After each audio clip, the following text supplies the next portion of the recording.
Baik, saya akan menjelaskan tentang pengertian pendapatan nasional. Pendapatan nasional adalah suatu ukuran output berupa barang dan jasa yang dihasilkan dalam suatu negara dalam periode tertentu, atau jumlah seluruh pendapatan yang diterima oleh masyarakat dalam suatu negara dan dalam satu tahun. Pendapatan nasional memiliki peran yang sangat vital bagi setiap negara, karena pendapatan nasional merupakan salah satu tolak ukur keberhasilan perekonomian suatu negara. Di dalam pendapatan nasional akan terlihat tingkat kemakmuran suatu negara. Semakin tinggi pendapatan nasional, semakin tinggi juga pendapatan rakyat. Sesungguhnya pendapatan nasional suatu negara tidak dapat sepenuhnya dijadikan sebagai indikator naiknya tingkat kesejahteraan negara suatu negara. Sebagai contoh, meskipun pendapatan nasional Indonesia pada tahun 2020 naik dari tahun sebelumnya, tetapi tetap saja sangat banyak rakyat Indonesia sampai saat ini hidup di bawah garis kemiskinan.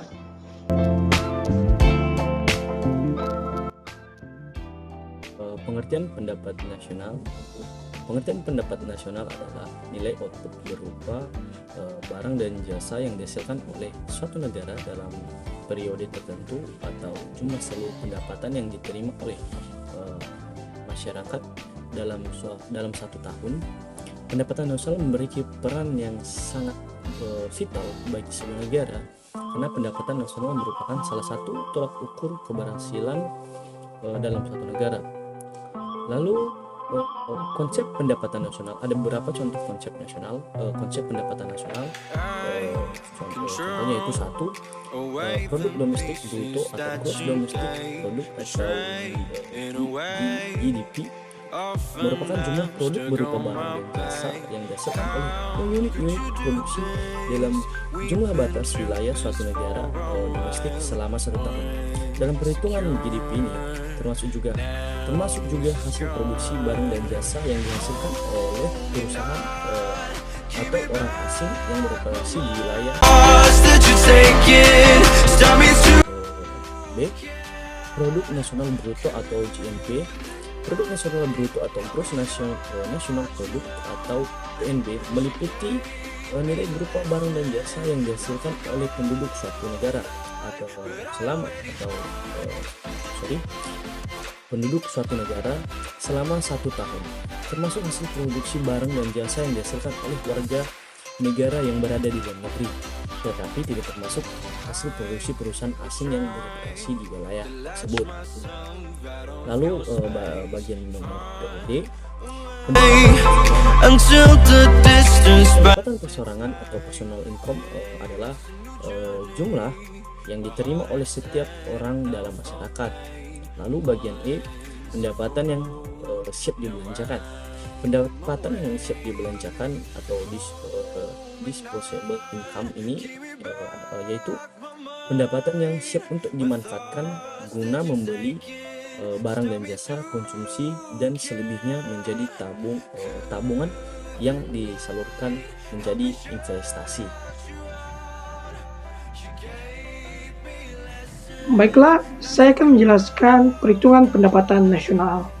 Rumusnya adalah G sama dengan PDBS dikali PDBK dibagi PDBK dikali 100%. G adalah tingkat pertumbuhan ekonomi, sedangkan PDBS adalah produk domestik bruto real tahun sekarang, sedangkan PDBK adalah produk domestik bruto real tahun kemarin.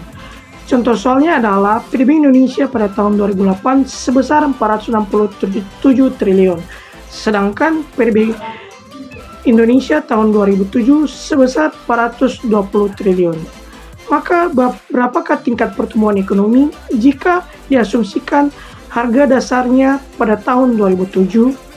Jawabannya adalah Q sama dengan 467 triliun dikali 420 triliun dibagi 420 triliun dikali 100%. Jawabannya adalah 11,19%. Jadi tingkat pertumbuhan Indonesia pada tahun 2008 adalah 11,19%.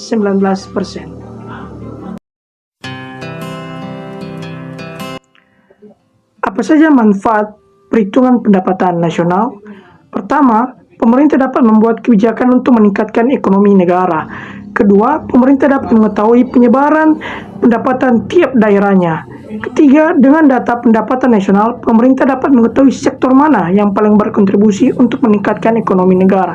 Keempat, dapat digunakan sebagai penghitungan naik turunnya ekonomi suatu negara dalam suatu periode. Dan kelima adalah dapat dijadikan tolak ukur untuk mengetahui kesejahteraan rakyat di suatu negara. Pembahasan selanjutnya yaitu faktor-faktor yang mempengaruhi pendapatan nasional. Ada beberapa faktor yaitu diantaranya yang pertama, permintaan dan penawaran agregat. Permintaan agregat menunjukkan hubungan antara keseluruhan permintaan terhadap barang-barang dan jasa sesuai dengan tingkat harga. Permintaan agregat adalah suatu daftar dari keseluruhan barang dan jasa yang akan dibeli oleh sektor-sektor ekonomi pada berbagai tingkat harga, sedangkan penawaran agregat menunjukkan hubungan antara keseluruhan penawaran barang-barang dan jasa yang ditawarkan oleh perusahaan-perusahaan dengan tingkat harga tertentu. Jika terjadi perubahan permintaan dan penawaran agregat, maka perubahan tersebut akan menimbulkan perubahan-perubahan pada tingkat harga, tingkat pengangguran, dan tingkat kegiatan ekonomi secara keseluruhan. Adanya kenaikan pada permintaan agregat cenderung mengakibatkan kenaikan tingkat harga dan output nasional atau pendapatan nasional, yang selanjutnya akan mengurangi tingkat pengangguran. Penurunan pada tingkat penawaran agregat cenderung menaikkan harga, tetapi akan menurunkan output nasional dan menambah pengangguran. Faktor selanjutnya yaitu konsumsi dan tabungan.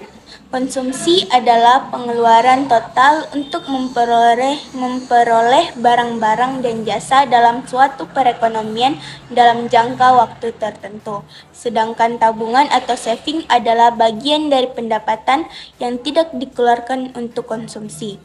Antara konsumsi, pendapatan, dan tabungan sangat erat hubungannya. Hal ini dapat kita lihat dari pendapatan Keynes yang dikenal dengan psychological consumption yang membahas tingkat laku masyarakat dalam konsumsi jika dihubungkan dengan pendapatan. Dan faktor yang terakhir yaitu investasi.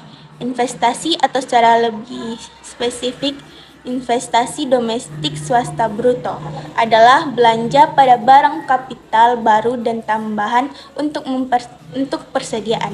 Contohnya bangunan dan mesin yang baru dibeli perusahaan-perusahaan untuk menghasilkan barang dan jasa. Pengeluaran dan investasi merupakan komponen penting dari pengeluaran agregat.